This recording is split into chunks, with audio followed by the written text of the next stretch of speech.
तालियां बजाइए। प्रियंका गांधी, प्रियंका गांधी, प्रियंका गांधी, प्रियंका गांधी, प्रियंका गांधी। बनाया और वही भावना, प्रियंका गांधी, वही भावना मैं कहना चाहता हूँ। जोरदार तालियों से प्रियंका जी का स्वागत कीजिए। दर्शक बनने गया और मुझे ऐसे ही लगा कि मैं गुजारिश करूंगा नीरज कुंदन जी से, नीरज कुंदन जी आए प्रियंका जी का स्वागत करें।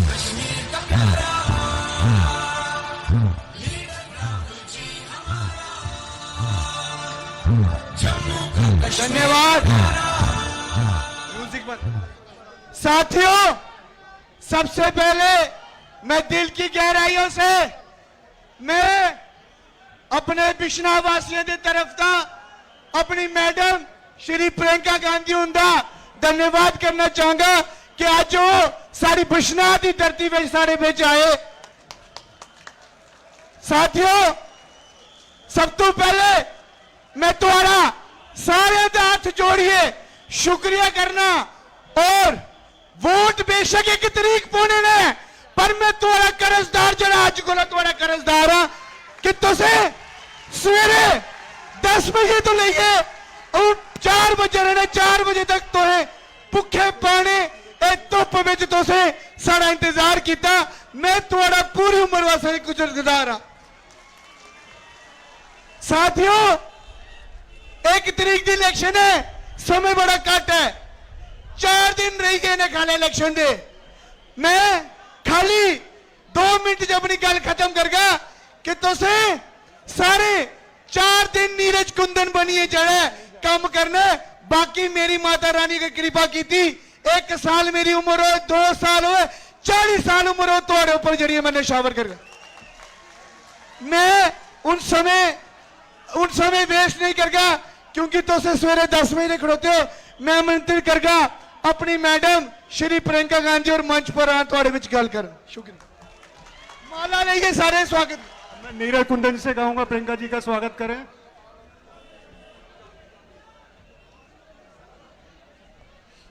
दोनों हाथों से तालियां बजाइए आप। प्रियंका गांधी, प्रियंका गांधी, प्रियंका गांधी, प्रियंका गांधी, प्रियंका गांधी, प्रियंका गांधी, प्रियंका गांधी।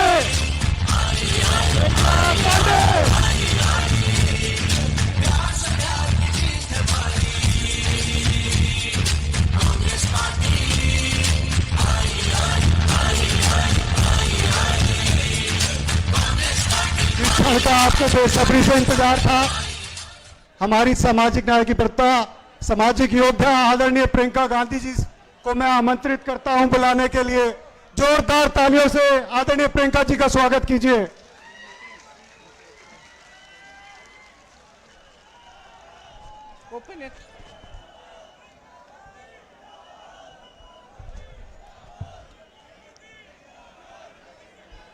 माता रानी की जय। बहुत दिल के पास है, दिल में रखती हूं। यहां आकर इतनी खुशी हो रही है, मैं कैसे बताऊं। आपसे माफी मांगना चाहती हूं, आपने इतना इंतजार किया। मुझे दिल्ली में बताया गया कि बहुत बारिश है, बादल है, हेलीकॉप्टर नहीं आ पाएगा। यहां की फोटो भेजी, यहां तक पानी था। फिर 1-2 घंटे बाद कहा कि शायद मौसम साफ हो रहा है, तो मैंने कहा आने का प्रयास करते हैं। मुझे बिलावर भी जाना था, अभी मैं वहीं से आ रही हूं। वहां हेलीकॉप्टर लैंड नहीं हो पाया। वहां पे भी आपकी तरह 5-6 घंटों से मेरा इंतजार कर रहे हैं लोग। मैं उनसे भी माफी मांगना चाहती हूं और कहना चाहती हूं कि चुनाव के बाद मैं प्रयास करूंगी कि मैं एक बार बिलावर जरूर आऊं, क्योंकि आप सब ने इतना इंतजार किया। इसी तरह से आप यहां सुबह से बैठे हैं। नीरज जी बता रहे थे कि पानी भी नहीं पिला पाए क्योंकि सिक्योरिटी की कोई पाबंदी थी। तो मैं आपकी बहुत ही शुक्रगुजार हूं, खास तौर से मेरी बहनें। आपका घर पे भी काम होगा, फिर भी आप यहाँ बैठी हैं, इंतजार कर रही हैं, आपका बहुत बहुत धन्यवाद। देखिए, एक जुड़ाव होता है राजनीतिक, एक पारिवारिक जुड़ाव होता है, एक ऐसा जुड़ाव होता है जो अपनी जमीन से होता है, जहां अपने परिवार के पुश्तों की पैदाइश है। वो एक अलग बात होती है, वो एक लगाव होता है जो शायद लफ्जों में बताया भी नहीं जा सकता। जम्मू कश्मीर से मेरे परिवार के सदस्यों का यही जुड़ाव है, यही लगाव है। मैं यहाँ आती हूँ तो आपकी शक्लें भी मेरे से मिलती जुलती हैं। काफी बार मैं देखती हूँ, गाड़ी से देखती हूँ या किसी से मिलती हूँ, कहती हूँ ये तो ऐसे लगता है कि मेरी बहन है। तो एक अलग जुड़ाव है। आपको शायद मालूम नहीं होगा, मेरी दादी इंदिरा जी की हत्या से 4-5 दिन पहले हम लोग घर पे बैठे थे। मैं 12 साल की थी, राहुल जी 14 साल के थे। अचानक दादी ने कहा, बड़ा दिल कर रहा है कश्मीर जाने का। जो चिनार के पेड़ हैं, पतझड़ के समय जो गिरते हैं, मैं उन्हें देखना चाहती हूँ। तो हम दोनों बच्चे थे, बहुत खुश हुए, चलो दादी के साथ कश्मीर चलेंगे। तो दादी हमें कश्मीर लाई। पहली बार मुझे खीर भवानी के मंदिर में ले गई। उसके बाद एक बड़े आध्यात्मिक गुरु थे उनके, पंडित लक्ष्मण जी, उनका आश्रम होता था श्रीनगर में, वो वहां गई। फिर हम दिल्ली आए। 3-4 दिन बाद ही उनकी हत्या हो गई, वो शहीद हो गई। तो अक्सर मुझे लगता है कि कैसा बुलावा था ये, कि एकदम अपनी हत्या से 4-5 दिन पहले अचानक बोली मुझे कश्मीर जाना है। ये अपनी धरती का बुलावा था।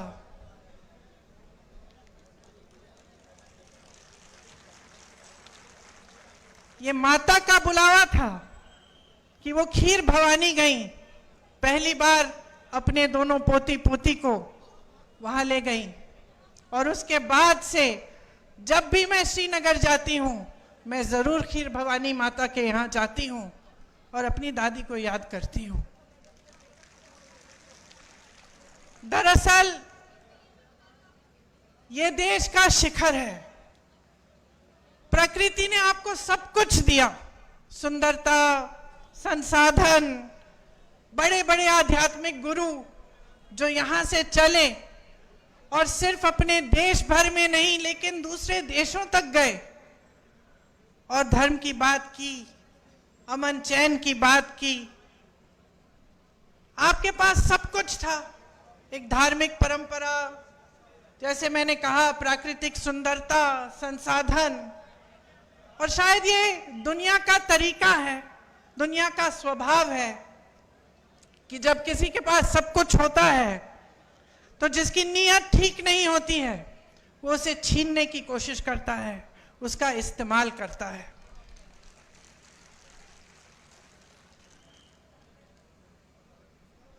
एक तरह से भाजपा के नेताओं ने जम्मू और कश्मीर को अपने राजनीतिक शतरंज का मोहरा बना दिया है।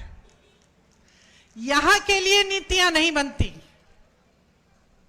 आपके लिए नीतियां नहीं बनती। आपके प्रति जो नीतियां बनती हैं वो देश में जज्बातों को उभारने के लिए, राजनीति करने के लिए बनाई जाती हैं। मैं मोदी जी का भाषण देख रही थी, यहां आ रही थी, मैंने सोचा देखूं मोदी जी क्या कह रहे हैं। शायद कटरा का भाषण था। भाषण को सुनते सुनते मुझे ऐसा लगा कि जनता अपने नेताओं से क्या चाहती है। थोड़ी ईमानदारी, कम से कम थोड़ी तो होनी चाहिए, थोड़ी सी सच्चाई, एक कर्मठता, एक गंभीरता कि जनता की क्या समस्याएं हैं, ये नेता समझ रहे हैं कि नहीं समझ रहे हैं। और मुझे उस मोदी जी के भाषण में लगा कि वो गंभीरता ही नहीं दिखी। वो कहने लगे कि 10 सालों से यहाँ का जो रेलवे स्टेशन है, हमने इस रेलवे स्टेशन को में सुधार हम लाए हैं, इसमें परिवर्तन लाए हैं। मैं सोच रही थी 10 सालों से आप प्रधानमंत्री रहे हैं, आप कटरा आके कह रहे हैं कि मैंने आपके रेलवे स्टेशन में सुधार कर दिया। विकास की एक धारा होती है, जैसे जीवन की होती है। एक समय में मेरी बहनें यहाँ बुजुर्ग बैठी हैं, वो रोटरी वाले टेलीफोन होते थे, आपको याद है, यूं घुमा के फोन करना पड़ता था। जम्मू से दिल्ली फोन करना पड़ता था तो बुकिंग करनी पड़ती थी, 2-3 हफ्तों बाद ट्रंक कॉल लगता था। आज सबके पास स्मार्टफोन है। परिवर्तन होता है, विकास होता है, रेलवे स्टेशन में सुधार होते हैं। ये कोई बड़ी बात नहीं है कि प्रधानमंत्री जी आकर इन छोटी छोटी बातों पर आपको कह रहे हैं कि देखो मैंने आपके लिए क्या किया। ठोस बात क्यों नहीं कर रहे हैं? मेरे मन में ये बात आई कि जो ठोस बात है, जो जम्मू और कश्मीर की जनता के हृदय की बात है, जो उनकी समस्याएं हैं, उनकी बात क्यों नहीं हो रही है? सच्चाई पर क्यों नहीं उतर रहे हैं हमारे प्रधानमंत्री? कि जब उन्होंने आपसे राज्य का दर्जा छीना तो क्या क्या छिन गया आपसे। वो रेलवे स्टेशन की बात करने से नहीं मिलेगा आपको वापस। वो ये कहने से कि मैंने जम्मू में आईफल टावर जैसा एक ब्रिज बनाया है, वो आपको वापस नहीं मिलेगा। वो आपका हक था और उस हक के जरिए आपको बहुत कुछ मिलता था। अपने जमीन पर हक, रोजगार पर हक, छोटे कारोबारों को मजबूत बनाने का हक, जो सारा आज आपसे छिन गया है। एक एलजी है जो पूरा अपने हिसाब से, अपनी मनमानी से राज कर रहे हैं। एक लूट का राज स्थापित किया है, रिमोट वाला राज स्थापित किया है। आपको अपने हक नहीं मिल रहे हैं इस राज्य में। आपकी जमीनें लैंड बैंक बन रही हैं। किसके लिए? आपके लिए, बड़े बड़े उद्योगपतियों के लिए, जो मोदी जी पूरे देश भर में स्थापित कर चुके हैं कि कुछ गिने चुने उद्योगपतियों को सब कुछ मिलेगा। वही आज जम्मू और कश्मीर में हो रहा है। यहां रिलायंस के रिटेल स्टोर खुल रहे हैं, लेकिन ये जो छोटी छोटी दुकानें हैं, जो आपकी दुकानें हैं, आपके छोटे बिजनेस हैं, उनको मारा जा रहा है। पहले नोटबंदी, फिर जीएसटी, और आज बड़ी बड़े रिटेल वाले जो उद्योगपति हैं आपके बिजनेस को छीन रहे हैं। और आप कुछ कर नहीं पा रहे हैं क्योंकि आपकी अपनी सरकार नहीं है। नौकरियों का हक आपको मिलना चाहिए। यहां तमाम नौजवान खड़े हैं। मेरी बहनें मेहनत करके, परिश्रम करके बड़ा करती हूं। मैं 52 साल की हूं, मेरा बेटा 24 साल का है, मेरी बेटी 22 साल की है। क्या चाहते हैं हम अपने बच्चों के लिए? एक उज्जवल भविष्य चाहते हैं। कुछ बड़ी शान, शोहरत, पैसा, सत्ता नहीं। हम चाहते हैं कि खुश रहें, ईमानदारी से अपना काम करें और अपनी कमाई कर लें, अपने पैरों पे खड़े हो जाएं। ये आप भी चाहते हैं, इस मंच पे बैठे सारे नेता भी यही चाहते हैं। तो ये हक आपसे छीना क्यों जा रहा है? आज रोजगार के मामले में जम्मू और कश्मीर इतना पीछे क्यों पड़ गया है? इतनी बेरोजगारी क्यों है? आप परवरिश करते हैं अपने बच्चों की, मेहनत करते हैं, उनको पढ़ाते हैं, लिखाते हैं। बच्चा भर्ती का पेपर देता है, पेपर लीक हो जाता है, पेपर दे भी देता है, मार्क्स भी आ जाते हैं, भर्ती नहीं होती। घोटाले पे घोटाले होते हैं। ऐसे बच्चे हैं जो 27-28 साल के हो जाते हैं, 30 साल की उम्र के हो जाते हैं नौकरी की इंतजार में। उनको खुद नहीं पता होता कि जब हमने भर्ती का इम्तिहान दे दिया है, हम पास भी हो गए हैं, तो क्या हम इंतजार करें? हो सकता है 6 महीने में नौकरी मिल जाएगी, हो सकता है 2-3 महीनों में नौकरी मिल जाएगी, तो बेचारे इंतजार करते रहते हैं, सोचते हैं कहीं और लग जाएंगे तो ये भर्ती निकल जाएगी तो हम रह जाएंगे। और इस तरह करके साल पे साल गवा देते हैं, अपनी जवानी गवा देते हैं। बच्चों की शादी नहीं होती, जब रिश्ता लेके जाते हैं कहते हैं कि भाई नौकरी नहीं है, रिश्ते नहीं पक्के होते। तो इस तरह से कैसे आगे बढ़ेंगे हम? आपके एलजी बाहरी हैं, साफ तमाम जितनी भी पॉलिसियां, जितनी भी नीतियां बन रही हैं बाहर वालों के लिए बन रही हैं। 450 मिनरल के जो ब्लॉक हैं उनमें से 200 के ठेके बाहर के लोगों को दिए हैं। आपको रेत, आपकी रेत है, आपकी बजरी है, बाहर भेजी जा रही है, आपको खरीदनी पड़ती है अपने घर बनाने के लिए, तो उसका दाम महंगा होता है कि नहीं? आपको घर में छोटी सी छोटी मरम्मत करनी पड़ती है, आप घबराते हो कि कैसे करेंगे? कोई बीमार पड़ता है, घबराते हो, इलाज कैसे करवाएंगे? और यहां बाहर की सारी कंपनियां आकर सब कुछ लूट रही हैं। 10 मिनरल के ब्लॉक्स हैं, 26 रेत के खनन, सारे ठेके बाहर के इनके मित्रों को दिए गए हैं। बाहर की कंपनियों को ला कर आपके जितने भी छोटे कारोबार हैं उनको खत्म किया जा रहा है। ये तो मैं मंच पे खड़े होकर कह रही हूं, एहसास तो आपको है। अब त्योहार का महीना आने वाला है, एक तरफ घबराहट कि त्योहार के लिए हमें अपने घर को सजाना है, मेहमान आएंगे, खाना खिलाना है, सब कुछ करना है, कैसे करेंगे? महंगाई इतनी है। और दूसरी तरफ ऐसा एहसास होता है कि पता नहीं इस साल बिक्री होगी कि नहीं, धनतेरस आएगा, दिवाली आएगी, लोग खरीदेंगे कि नहीं, क्या हमारे कारोबार चल पाएंगे कि नहीं? ये आपकी असली समस्याएं हैं। इन समस्याओं से जूझ रहे हो आप। वहां केंद्र में मोदी जी, अडानी जी और अंबानी जी को बढ़ा रहे हैं, यहां आपके एलजी अपने मित्रों को आगे बढ़ा रहे हैं। माता वैष्णो जनरल स्टोर या रघुनाथ मार्केट के जो कारोबार हैं उनको बढ़ावा कौन दे रहा है? ये रिलायंस रिटेल हर जगह जो खुल रही है वो तो खूब तेजी से बढ़ रही है। आपके लिए ठोस काम क्या हो रहा है? जल जीवन मिशन का स्कैम होता है, एक दलित अधिकारी उस स्कैम को उभारता है, क्या होता है? उसको प्रताड़ित किया जाता है। मैंने ईमानदारी की बात की, सच्चाई की बात की, नेता से उम्मीद की बात की। यह उम्मीद होती है ना कि अगर कोई अधिकारी ईमानदारी से बता दे कि भाई ये स्कैम हो रहा है, करोड़ों लूटे जा रहे हैं, तो आप उसका संरक्षण करें, उस स्कैम की जांच करें। उल्टा उसे प्रताड़ित किया जाता है। क्या यही हमारी परंपरा बन गई है? क्या आज यही उम्मीद होनी चाहिए हमें अपने नेताओं से? आप सोचिए, आज भयंकर बेरोजगारी है। यहां जम्मू में 65% सरकारी पद खाली हैं।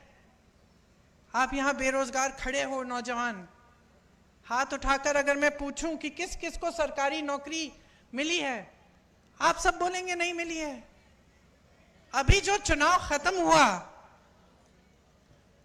उसमें हम पूरे देश भर में घूमे, जहां जहां गए हमने पूछा भाई हाथ उठाओ, किस किस को रोजगार मिला है? एक हाथ नहीं उठता था। 10,000, 20,000, 50,000 की भीड़ में एक हाथ नहीं उठ रहा था। उल्टा क्या दिया जाता है आपको? नौजवानों को अग्निवीर जैसी स्कीम। ये हमारे जवान खड़े हैं, देश के लिए जीवन देने के लिए तैयार हैं। जब ये आते हैं हमारी सुरक्षा करने के लिए, जब सरहद पे खड़े होने जाते हैं तो मन में ये रखते हैं कि हम एक दिन शहीद हो सकते हैं इस धरती के लिए, और आप अग्निवीर लाते हैं कि बच्चा जाएगा, सरहद पे खड़ा होगा, सुरक्षा करेगा हमारे देश की, लेकिन शहीद हो जाएगा तो उसको कुछ नहीं मिलेगा, उसके माँ बाप को पेंशन तक नहीं मिलेगा। और इसके लिए हम सारे विपक्षी दल लड़ रहे हैं, बार बार इन मुद्दों को उठाते हैं, लेकिन इतना अहंकार है इस सरकार में, हमारे प्रधानमंत्री जी ने, कि वो जानते हुए कि ये गलत स्कीम है, जानते हुए कि ये नौजवानों के लिए ठीक नहीं है, वो पीछे नहीं हटते। वो कहते नहीं है कि ठीक है, गलती हो गई, गलत स्कीम ले आए, हम इसको सुधार देते हैं। जहां आपको आर्मी में, फोर्सेस में रोजगार का मौका मिलता था, वो टूट गया है, आज नहीं मिलता है। खेती में रोजगार बनते थे, आज नहीं बनते हैं। सबसे ज्यादा रोजगार हमारे देश में, हमारी देश की जो रीढ़ की हड्डी है, वो छोटे कारोबार हैं। ये सारी दुकानें जो मुझे यहां से दिख रही हैं, आप रोजगार दिलवाते थे। ये छोटे छोटे बिजनेस जो अपना कुछ बना दिया, कानपुर में लेदर का बिजनेस था, आगरा में कोई और बिजनेस, मुरादाबाद में पीतल का बिजनेस, यहां जम्मू में और बिजनेस, सारे तमाम ऐसे बिजनेस बंद हो रहे हैं, तो रोजगार वहां से भी नहीं मिलेगा। तो कौन सी स्कीम है इनके पास रोजगार दिलवाने की? सिर्फ स्कैम, पेपर लीक, अग्निवीर जैसे फिजूल की स्कीमें। और ऊपर से क्या होता है, आप माताएं हैं, नौजवान बच्चे हैं, मैंने कहा मेरे भी नौजवान बच्चे हैं, जब बच्चे में ये नाउम्मीद हो जाती है कि मेरे भविष्य में कुछ नहीं है, मैं कमा नहीं पा रहा हूं, घर पे बैठा रहता है, तब ड्रग्स फैलते हैं। चिट्टा कितना फैल गया है जम्मू कश्मीर में, कोई बात भी करता है इसके बारे में? ये सारे भाजपा के नेता जो आते हैं, वोट मांगने के लिए आते हैं, आपकी सच्चाई की बात करते हैं क्यों नहीं करते हैं? क्योंकि वो जानते हैं कि इसकी जड़ क्या है। जड़ बेरोजगारी है, बेकारी है। अगर बच्चे को आप नौकरी देंगे, सुबह से शाम तक काम करेगा, थका हुआ घर आएगा, तो कहां इधर उधर देखेगा?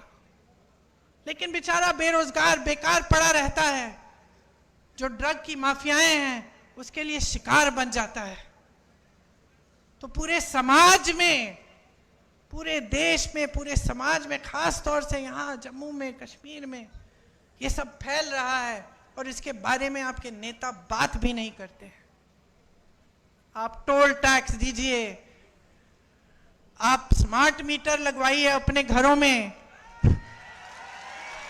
बताइए 10 गुना आपके बिल आते हैं, कोई पूछता है?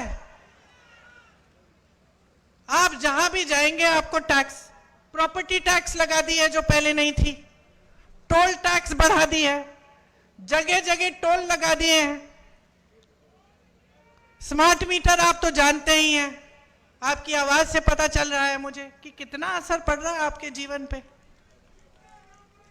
तो आपकी जमीनें छीनेंगे, आपसे टैक्स लेंगे, चाहे प्रॉपर्टी की हो, टोल की हो, कुछ भी हो, ऊपर से जो काम कराने पड़ते हैं आपको रिश्वत देनी पड़ती है। तो कहां के रह गए हैं आप? आपकी सुनवाई भी है इनकी सरकार में? आतंकवादी हमले कुछ कम नहीं हुए इनके राज में। यहां पे एक आंकड़ा है मेरे पास, 683 आतंकवादी हमलों में तकरीबन 260 जवान और 170 आम जनता की जानें गई हैं। तो ये भी बात नहीं है कि आतंकवाद कम हो रहा है। 150 सालों से चली आ रही जो दरबार कूच थी उसको भी इन्होंने खत्म कर दिया। एक परंपरा थी, आपको मालूम है, वो आपका गौरव था, उसको भी खत्म कर दिया।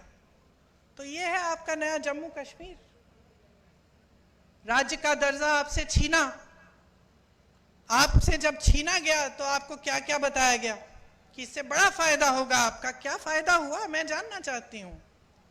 मैं जानना चाहती हूं, आप में से कोई मुझे बताए क्या फायदा हुआ।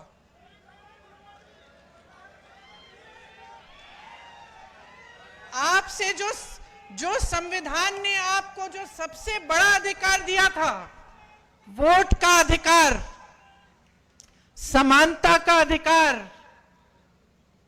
जो कबीर जी जैसे संतों ने, रविदास जी जैसे संतों ने जिसकी बात की थी, वो अधिकार, समानता का अधिकार कि भाई तुम में और तुम में कोई फर्क नहीं है, सब समान हो, ये अधिकार हमारे संविधान में गड़ा हुआ है। ये अधिकार छीना आपसे कि इतने सालों के लिए आप वोट तक नहीं दे पाए, तो क्या उम्मीद रख सकते हैं आप इन लोगों से। सब छीना है, सब लूटा है। मंच पर आते हैं, मैं प्रधानमंत्री के भाषण की बात कर रही थी, 45 मिनट में से 20 मिनट तो मेरे परिवार पे उन्होंने व्यर्थ किए। अब आप मुझे बताओ, अगर मैं यहां आकर 20 मिनट के लिए सिर्फ आपको यह सुनाऊं कि मोदी जी का परिवार ऐसा है वैसा है, आपको क्या लगेगा? क्या लगेगा बहन, क्या लगेगा? यही लगेगा ना कि इस नेता को समझ में नहीं आ रहा है कि मेरी समस्या क्या है, मैं तो अपनी समस्या की बात सुनना चाहती हूं, यही लगेगा ना। और वो वही पुरानी रट लगाए हुए हैं, 10 सालों से हम सुन रहे हैं और 10 सालों से परिवर्तन नहीं आ रहा है, 10 सालों से प्रगति नहीं आ रही है, घुटन हो रही है। खास तौर से यहां जम्मू और कश्मीर में घुटन हो रही है, भविष्य नहीं दिख रहा है आपको। तो मैं आपसे क्या कहने आई हूं, पहचानिए, सच्चाई को पहचानिए। इंदिरा जी की बात की, उनकी लगाव की बात की, एक सच्चाई थी उसमें, एक गहराई थी, वो हम आज तक अपने दिल में रखते हैं। ये हमारी धरती है और आपकी धरती है। आप वहां बैठे हो, नेता मंच पे बैठे हैं, आप अलग नहीं हो नेताओं से। ये अलगपन दूर करना पड़ेगा हमें। आपको समझना पड़ेगा कि ये नेता आपने बनाए हैं। आपको समझना पड़ेगा कि नेता आए आपके सामने, आपकी समस्याओं के बारे में बात करे, तब तक आप वोट मत दो उसे, चाहे कोई भी हो। ये लड़का नीरज, मैं इसे अच्छी तरह जानती हूं, संघर्षशील है, ईमानदार है, और सबसे बड़ी बात पता है क्या है? हिम्मत है इसमें, लड़ने की हिम्मत है। जब जब मैंने दिल्ली बुलाया कि आ जाओ धरना प्रदर्शन है, एकदम आया और पीछे नहीं हटा। पुलिस ने लाठी मारी, तंग किया, ढकेला, मारा, पीटा, फिर भी पीछे नहीं हटा। तो मैं अपने अनुभव से जानती हूं कि नीरज में हिम्मत है, लड़ने की शक्ति है और आपके लिए लड़ेगा।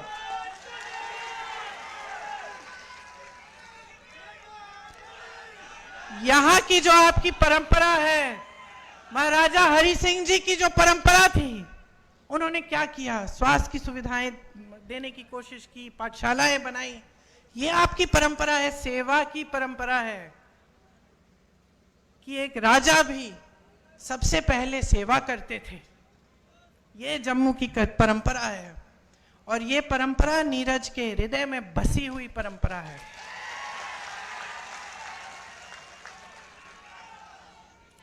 मैं आपसे कहने आई हूं कि नीरज को आगे बढ़ाओगे तो आप अपने भविष्य को मजबूत बनाओगे।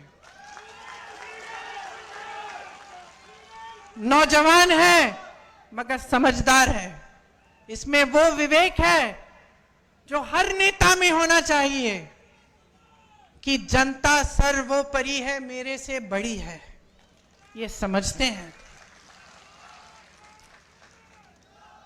चुनाव के संदर्भ में यहां आई हूं, तो मैं आपको यह भी बताना चाहती हूं कि कांग्रेस पार्टी का एक विजन है, एक नजरिया है आपके लिए, आपके भविष्य के लिए।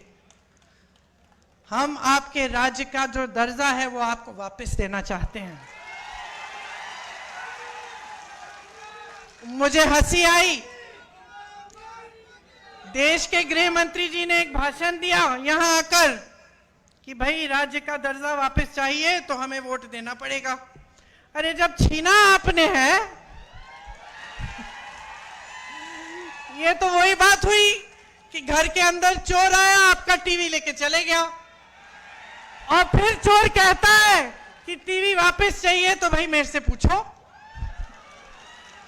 वही बात हुई ना, लिया आपने, अब कह रहे कि वोट नहीं दोगे तो हम देंगे, अब हम ही दे सकते हैं और कोई दे ही नहीं सकता आपको। समझ लीजिए क्या चाल चली जा रही है आपके साथ। तो कांग्रेस पार्टी चाहती है कि एकदम हमारी सरकार आएगी तो हम आपको राज्य का दर्जा वापस देंगे। 150 साल पुरानी जो दरबार कूच की जो परंपरा है वो फिर से शुरू की जाएगी। आपके रोजगार, आपकी जमीन को हम सुरक्षित करेंगे। हम सुरक्षित रखना चाहते हैं। हम चाहते हैं कि आपके रोजगार का हक, आपका जमीन का जो हक है वो आपके हाथों में वापस जाए। जहां जहां कांग्रेस की सरकारें आज है प्रदेशों में, वहां हमारा ये पूरा प्रयास है। हम पेपर लीक के लिए एक जॉब कैलेंडर निकालना चाहते हैं और सख्त से सख्त कार्रवाई करना चाहते हैं अगर कोई पेपर लीक हो, ताकि जॉब कब मिलेगा, पेपर कब होगा, रिजल्ट कब आएगा, ये सब पहले से निर्धारित हो। और इसके साथ कोई इधर उधर करने की कोशिश करे अधिकारी तो उस पर सख्त कार्रवाई हो। खाली पड़े 1 लाख पदों को हम भरना चाहते हैं। बेरोजगार युवाओं को प्रति माह 3,500 रुपए हम देना चाहते हैं, ताकि उनका थोड़ा आत्मविश्वास बने, अपने पैरों पे खड़े होने का कम से कम मौका तो मिले। घर की मुखिया महिला जो है उनको हर महीने 3,000 रुपए हम सम्मान राशि देना चाहते हैं। ये जहां जहां हमारे प्रदेश हैं वहां ये काम हम कर रहे हैं। 25 लाख तक स्वास्थ्य बीमा हम निकलवाएंगे। आज हमारे प्रदेशों में ये काम हो रहा है और राजस्थान में जब हमारी सरकार थी तो हमने किया और उससे बहुत लाभ हुआ लोगों का।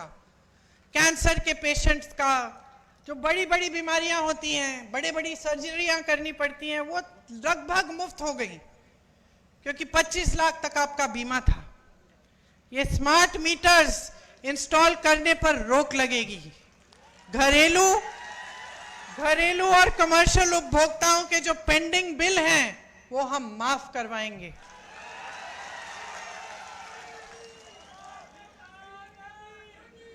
गरीब और किसानों की जो जमीन है उससे बेदखल नहीं किया जाएगा। आपको जो स्वयं सेवा समूह हैं उनको 5 लाख तक का ब्याज मुफ्त कर्ज पे मिलेगा। ओबीसी को संविधान के अनुसार अपना पूरा हक मिलेगा। मनमोहन सिंह जी के समय कश्मीरी पंडित भाइयों और बहनों के लिए शुरू हुई जो रिहैबिलिटेशन पॉलिसी थी उसे दोबारा हम शुरू करवाएंगे। देखिए, यहां आकर बड़ी बड़ी बातें करना आसान है। आपने तो बहुत नेताओं की सुनी होंगी बातें। एक विश्वास की बात होती है, प्रमाण की बात होती है कि ये जो कह रहे हैं कहीं पे इन्होंने किया भी है।